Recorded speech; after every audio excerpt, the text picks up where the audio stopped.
Greetings, everyone. Thank you all so much for joining our 2023 Please Ask Campaign and Training Week. For those who may be new to the J2 West community and the work that we do, I am Aniqua Acree, the founder and executive director of Journey to Self Inc. We go by J2 West for short, and we are a beautiful Georgia-based 501c3 nonprofit organization that is committed to actually initiating the healing journeys of communities of color who have been affected by childhood trauma. So, one way that we do this is actually through our annual Childhood Sexual Abuse Awareness and Prevention campaign, which again we call the Please Ask campaign and training. The overall purpose of this community engagement campaign is to actually inform parents and caregivers of the importance of having personal safety educational conversations with children. So during this week, we will be discussing just some very helpful ways that we can start talking to children. We will share some resources for survivors, even the adult survivors out there. And we will also get some healing strategies going. And of course, joining me for day one of this amazing campaign is the super creative author, Crystalline Sanders Diggs. Crystalline, can you please introduce yourself to our viewers by sharing who you are and what you do? Hello, everyone. My name is children's book author Crystalline Sanders Diggs, and I am an author and a mother. My mission is to write books that help parents have those difficult conversations about body safety, consent, and boundaries with their children to hopefully prevent child sexual abuse. I'm a body safety advocate, and yeah, that's who I am.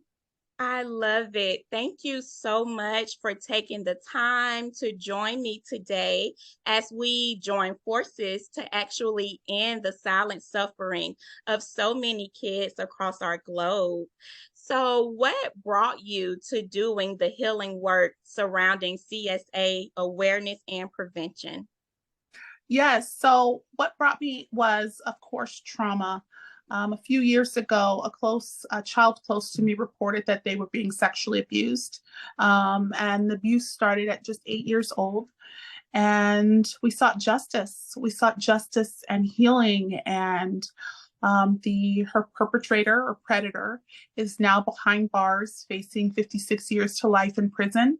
Wow. And she came to live with me, and we went on this journey of healing. We did anything and everything that would make us feel better after, having this trauma.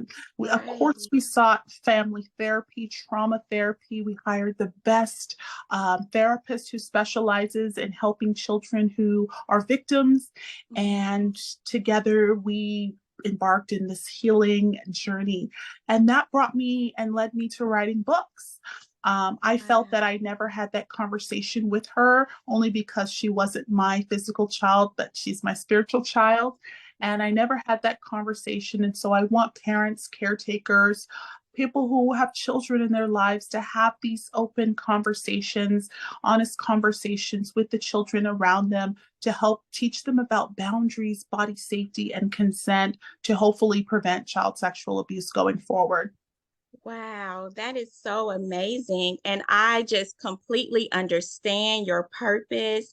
It aligns so much with a lot of my own motivational factors because not only did I assist in the caring for a child who had experienced SA, but I am also a survivor of SA myself.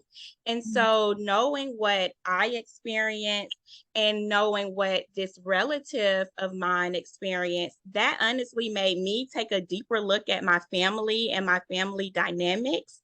And especially like as it relates to my maternal side, because both me and the child I was caring for, we experienced abuse from a relative. And so I literally started asking questions. I started to disclose my own abuse. And then I realized many of my relatives at some point during their childhood had also experienced SA. And so I was just like, okay, this is so prevalent like in my family. And as a matter of fact, my grandmother was like 13 when she gave birth to my mom, but my grandfather was well into his 20s.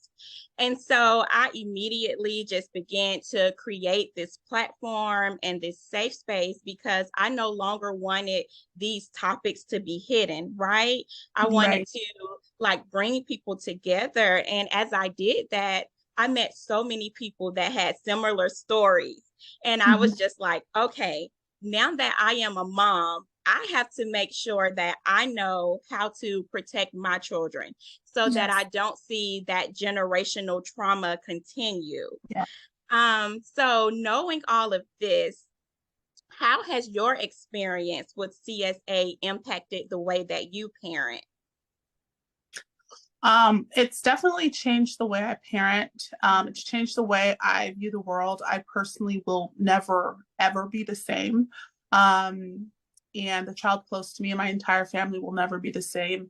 I am a much more aware parent. I am an educated parent.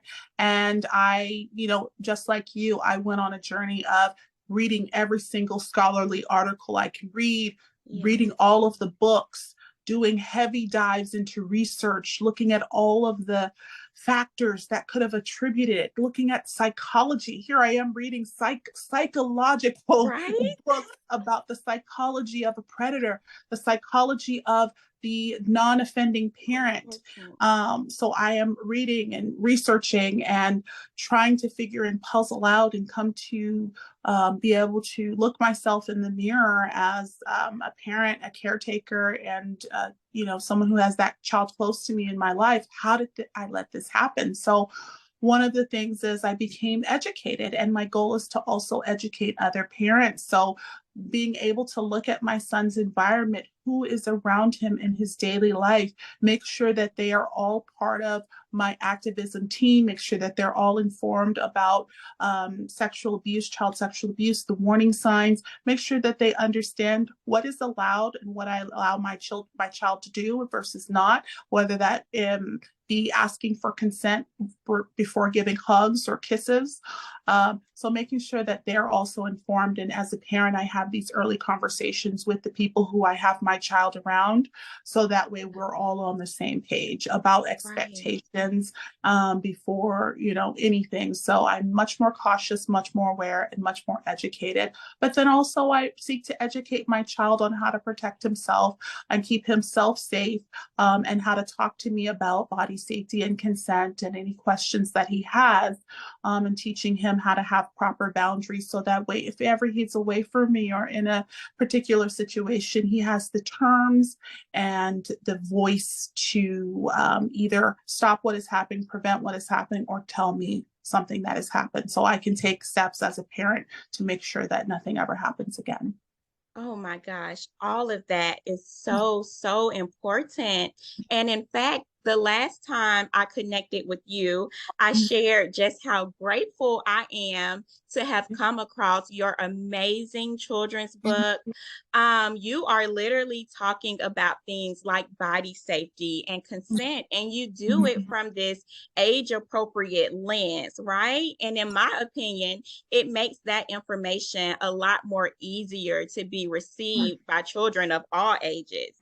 And when I first spoke to my oldest daughter about things like private areas and safe touches versus unsafe touching, I literally did it from this state of fear. I was Mm, remembering my own abuse. I was remembering what the child I was caring for had gone through. And so I literally saw like this fear be projected onto my child. And so in return, she literally didn't want anybody touching her. She's at the playground, like, too close, like, get back. And I'm like, okay. as I approached this the second time around with my youngest daughter, I knew I wanted to do it from a more healing standpoint, right? A more educated standpoint. And so luckily I had your books to also like start that conversation with her. And we had a completely different experience, right? Oh, Yes. And so now that I have you right here, I would love to know what are some ways that you recommend we talk to children about topics like consent and safe and unsafe touches. yeah. So as a parent, I don't think it needs to be a heavy lift or something you've got to really just plan out. Yeah. As your child is growing and developing, even at 1 years old, 2 years old, build that into something that you do daily. If your child is climbing on you or is just touching and, just say, hey, this is mommy's body and that's your body.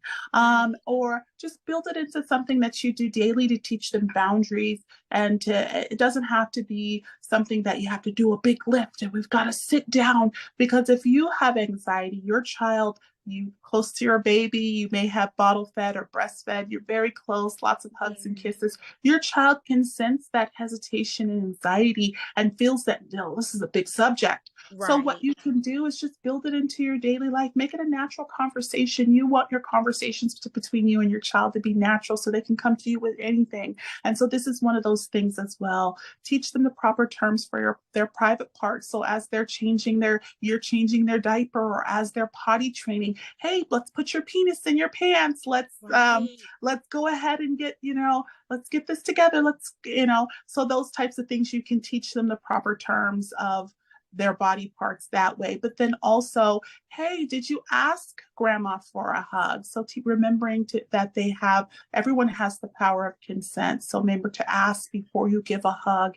And do you want a hug right now? And so just asking those questions and building it into your daily conversation so it isn't a really big lift is something you can do.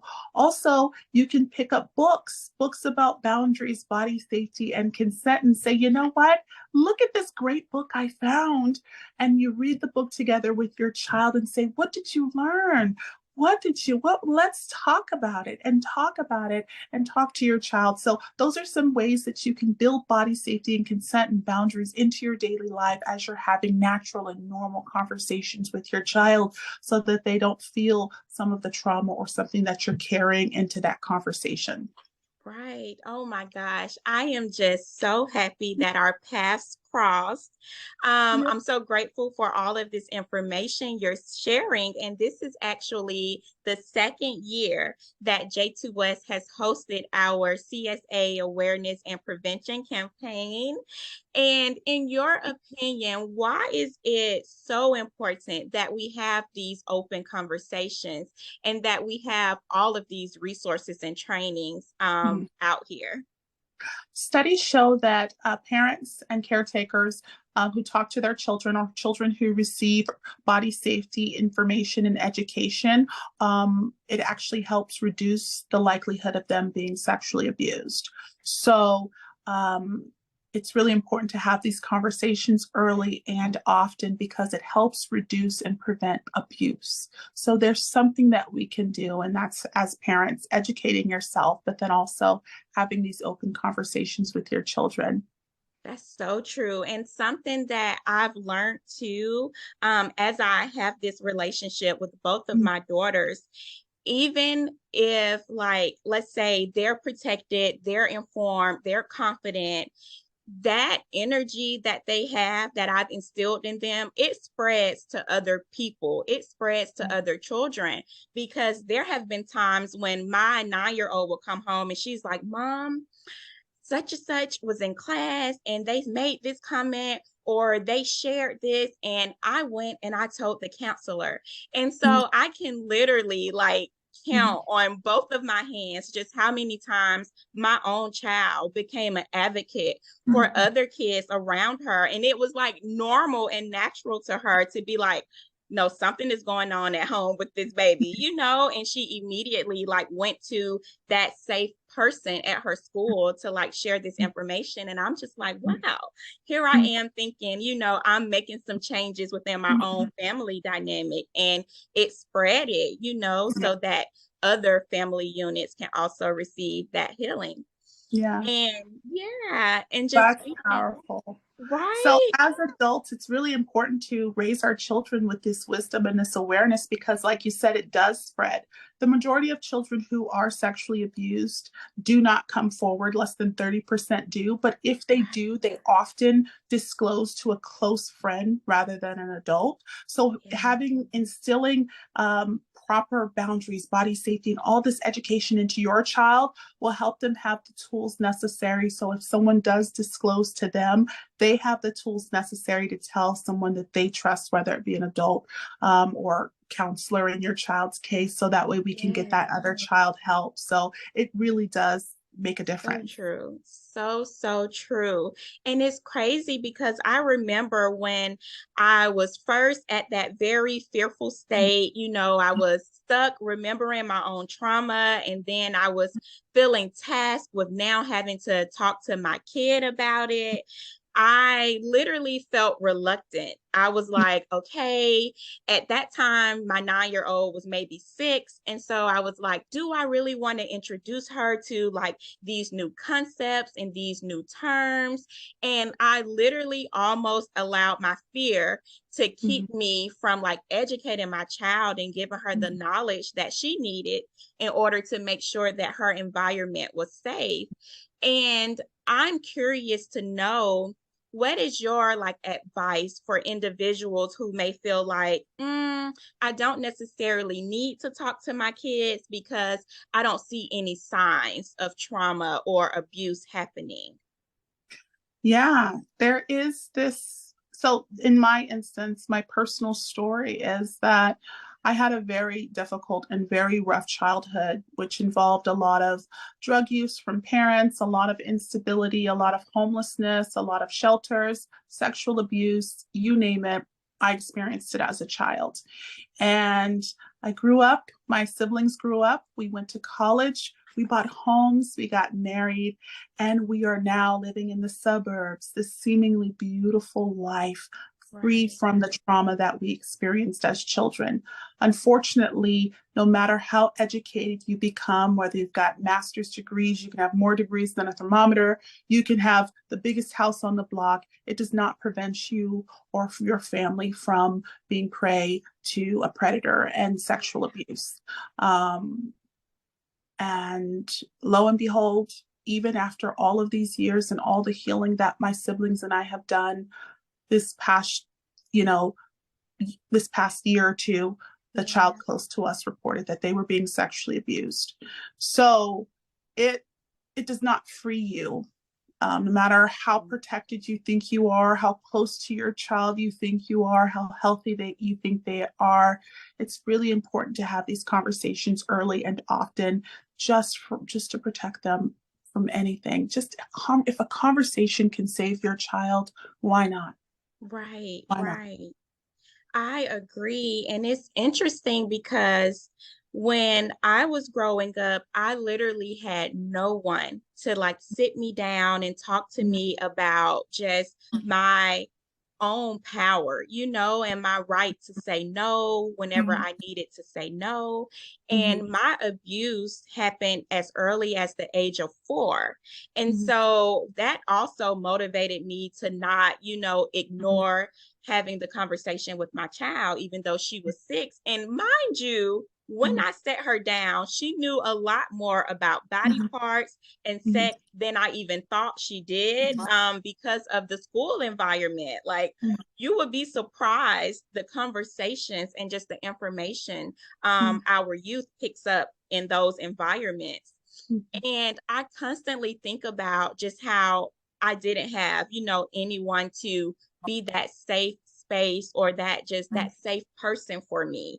And mhm, so I always, always, always tell parents, caregivers, teachers, whoever are around children, that mhm, just because you may think you don't Mm, see any signs does not mean the sign is not there, right? yeah. Because I was 4 when my abuse happened, but I honestly suppressed it. I forgot about it. I tucked it away Mm, until it randomly came up mm, decades later. And so my relatives were shocked. They're like, oh my God, like I didn't know. There were no signs. And then I started thinking, I had attitude problems. I definitely had a fear of being alone. Like there were signs. You guys were just not educated and aware of those signs.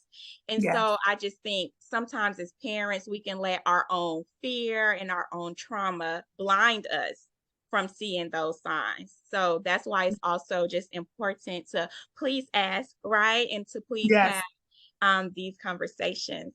And Absolutely. I know I can talk to you for hours because I absolutely just love all of the experience you have surrounding this topic, but I really want to respect your time.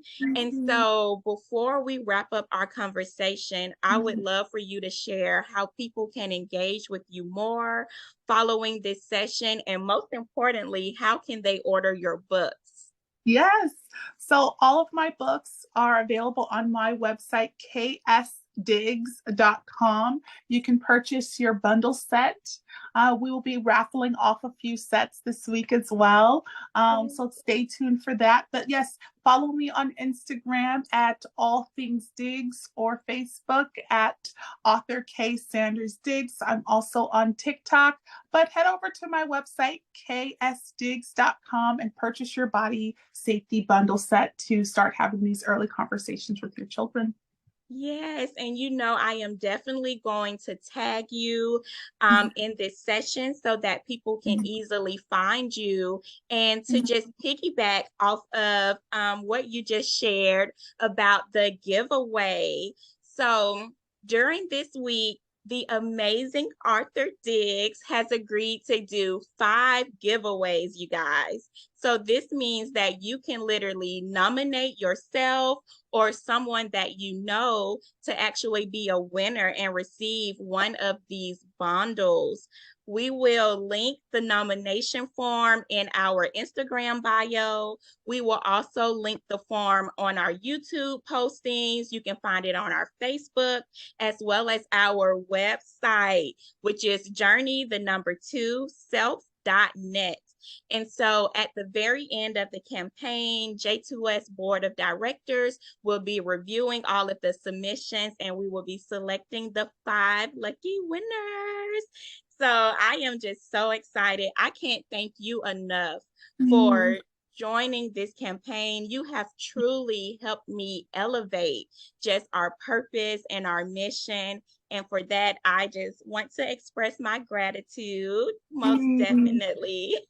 Thank you so much for having me, and thank you for all the work that you're doing. I think it's a community effort, and I think Yes. together we can. Yes. Yes, most definitely. And to all of you who are watching, please make sure you like, you comment, you reshare so that this helpful information can get to all of those that it is intended to reach. And also, don't forget to join me tomorrow for day 2 of our Please Ask campaign and training. We'll actually be talking about the importance of being trauma informed. So some really good content coming out. And thank you guys so, so much for joining us. Thank you.